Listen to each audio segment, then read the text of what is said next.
महाकृषी दर्शनमध्ये तुमचं स्वागत. गेल्या अनेक दिवसाच्या विश्रांतीनंतर घाटमाथ्यासह मराठवाडा विदर्भातही पावसाला अनुकूल स्थिती तयार झाली आहे. त्यामुळं खरीप पिकाची पेरणी केलेल्या शेतकऱ्यांना दिलासा मिळणार आहे.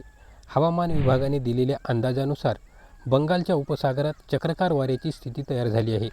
तसंच अरबी समुद्रात वाऱ्याचा वेग वाढला असून महाराष्ट्रात पुन्हा एकदा पावसाला पोषक वातावरण निर्माण झालं आहे. मध्य महाराष्ट्र, मराठवाडा आणि विदर्भात विजांच्या कडकडाटासह पावसाचा अंदाज हवामान खात्यानं वर्तवला आहे. हवामान विभागानं वर्तवलेल्या ताज्या अंदाजानुसार आज रात्रीपासून उद्या सकाळपर्यंत राज्यातील उत्तर महाराष्ट्रातील नंदुरबार, धुळे, जळगाव, नाशिक या जिल्ह्यांमध्ये हलक्या पावसाची शक्यता वर्तवली असून कोकण विभागातील पालघर, मुंबई या भागात हलक्या तर रायगड, ठाणे, रत्नागिरी, सिंधुदुर्ग जिल्ह्यात मध्यम पावसाचा अंदाज वर्तवण्यात आला आहे. मध्य महाराष्ट्रातील अहिल्यानगर, पुणे, सातारा, सांगली घाटमाथ्यावर मुसळधार तर कोल्हापूर जिल्ह्यातही घाटमाथ्यावर मुसळधार पावसाची शक्यता असून सोलापूर जिल्ह्यात मध्यम पावसाची शक्यता वर्तवण्यात आली आहे.